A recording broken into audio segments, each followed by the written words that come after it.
Hello. All right. Welcome back. I'm saying welcome back because I literally just started a live stream a moment ago and it completely died on me. So I'm hoping that this time around it's going to be fine. So welcome. My name is Anna Brooks and today I'm bringing you episode 8 of Anna's Attitude Adjusters. So today I'm going to be speaking to you about what would you do if you didn't know that you couldn't do it, right? So I don't know if you saw my post earlier today. It would have been on my other page probably, of me on the monkey bars at the gym, which is like a sort of cage where you can do, it's like a squat rack that you can use and everything like that as well. However, there's all these monkey bars along the top and everything.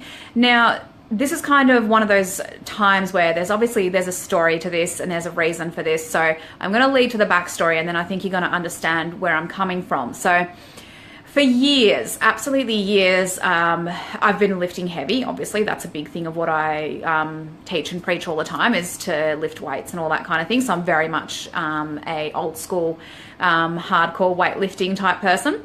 And that's all well and good, but over time I've kind of watched, I guess, some of the people over in like the monkey bars and the cages and that kind of stuff, more, I guess, the gymnastics side of fitness, right?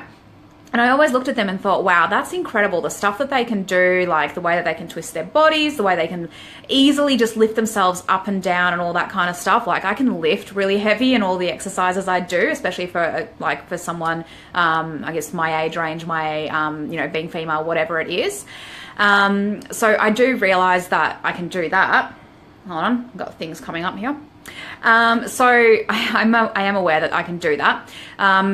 However, in terms of actually moving my body and all that kind of thing, it's a little bit harder. It's something that I've never been very good at, and I've watched it for a long time and just thought, you know what, that'd be really cool to do. It wasn't anything I really put any intent and goal setting around, but it's definitely something that I kind of thought, oh yeah, I could really want to do that, right? So the past few months, I actually started, right? I got onto the monkey bars and I literally started like one hand over the other.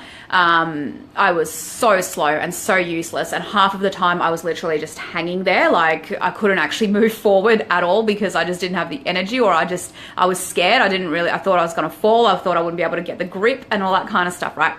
Anyway, so months later, I finally get there. I finally get to a point where, okay, yep, I can now move.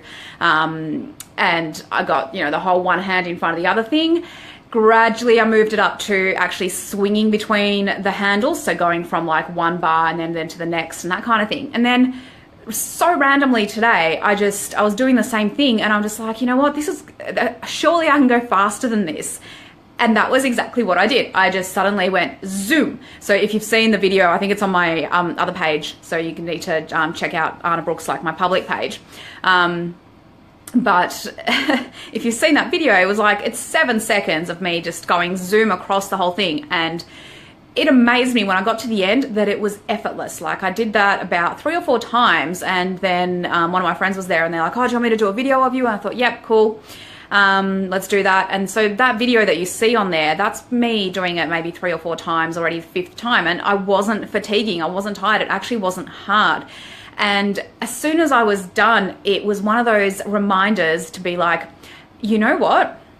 If I had never told myself that this was meant to be hard, if I had never told myself that this is something that I shouldn't be able to do, I'm not strong enough, I don't know how to, I don't have the experience, whatever it is, if I didn't know that I couldn't do it, why the hell wouldn't I have done this any earlier? And especially today, feeling how easy it was to actually just zoom across, I knew like completely within my heart and soul that there's no way that this was just a strength thing. This was, it took me months, but the strength was there the whole time. The mindset, on the other hand, was not. The mindset was always, oh my God, no, if I push too much, I'm gonna fall, I'm gonna do this wrong.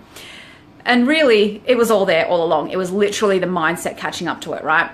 And so it's this idea of going, well, you know what, so often, let me rephrase that, so often we have these limitations of what we think we can do, but they're not actually based on what we can or can't do physically or anything like that. It's literally just that we've talked ourselves into believing that that is it, that is all we can do, to the point that we don't even know that we couldn't do it, right? Unless someone actually came up to you and told you, you know what, you know, you can't do this, and then you take that belief on and implement it and go, yeah, okay, I can't do that, that's not possible. Until that very moment, you probably really could have done it. And as another like really, really quick example was one of the audios, I listen to a lot of audios throughout the days, and a lot of the ones I re-listen to are Tony Robbins, because if you've watched me before or anything like that, any of the other episodes, you know that I grew up from a very young age on all the like motivational speakers, especially Tony Robbins and stuff. So I was listening to one of his audios, and he was explaining about a situation where a student had gone to class into a university, right? And at the beginning was a maths class, right? And at the beginning of the class, he basically just zoned out, went to sleep, put his hands down on the table and just went to sleep. Woke up right at the end of the class just to see 2 math problems up on the screen, up on the table that they'd written up, that the teacher had written up, and he assumed that was the homework and went home and started, you know, trying to do this homework. He came in the next day, and he's gone up to his tutor and said, look, I was up all night, I was trying to do these 2 math problems that you left us for homework, but I could only solve one of them. I cannot get the other one. I'm sorry, I just don't know what I'm doing. And this tutor's gone, what questions? Like, I didn't give you any homework. There was no homework. And he's gone, yeah, the 2 math problems that you put up on the table, on the board at the end of the day. And it turns out those 2 math problems were 2 math problems that were apparently unsolvable, as in nobody had ever solved them before, right? He didn't know that. He'd slept through the entire class when the teacher was obviously explaining this stuff and setting all these limitations into the students' heads.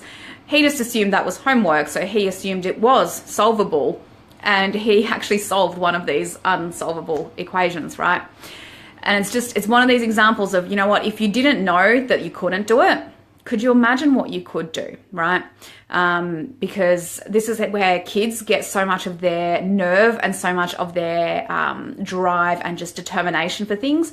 If they haven't yet been told and chosen to believe whoever it is that told them that they can't do this, if they haven't yet gotten to that stage, then they're going to believe that they can do it because they don't understand that you can't, right? It's a personal limitation. It's a personal belief that you take on, that you go, oh no, I can't do that. And therefore, well, you stop trying, right?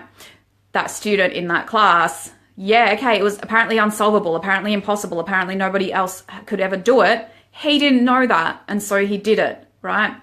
So it's one of those things to look into what you're doing right now and what you're, I guess, participating in, and what kind of beliefs you are allowing yourself to hold yourself accountable to, right? And are they ones that are actually going to help you step up and work at a higher level, right? So whatever goals that you have, if you have this idea of, no, but that's impossible for me, that's not, and this is stuff that, like, I know I'm talking about this as if it's huge things that you need to believe, but you'll be surprised at what kind of silly limitations we set on ourselves when we're not careful, right?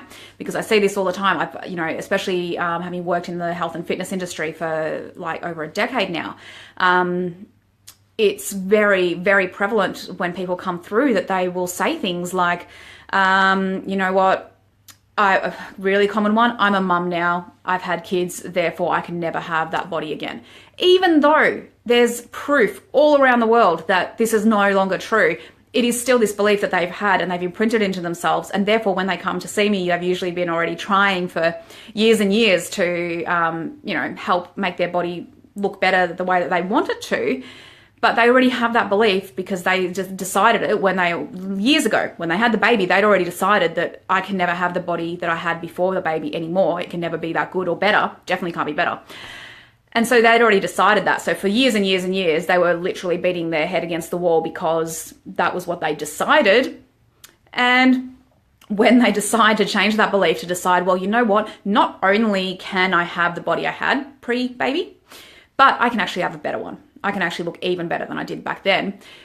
Change that belief system, change your limitations, and suddenly all these options open up. Suddenly, it's not even just, I guess, not even all the stuff that you could note down in terms of like, oh, yeah, it's an internal shift and all that kind of stuff. It's literally, if you believe that you can do something, if you absolutely have that resolve and that determination, and you just know that it is yours, it is done, it is going to happen no matter what, you are going to take different action. You are going to commit yourself to it differently than if you already believe there's no chance of it, right? How much are you going to really commit to something that you know is going to just fail anyway, right? And then you sit there and you don't get what you want and you go, see, told you, you can't do that. And so you lower your expectations a little more and yada, yada. And the, like a cycle continues, right? So takeaway point from today's episode is have a think about what is it that you are, what kind of beliefs do you have around what you can and can't do, what you think is or isn't impossible. I don't mean stuff like just random crap. Don't go stupid and be like, oh yeah, well, humans can't just fly on their own, so I'm going to test that out now, Anna, and go jump out the window. No, apply it to stuff that actually matters to you, goals that matter to you, right?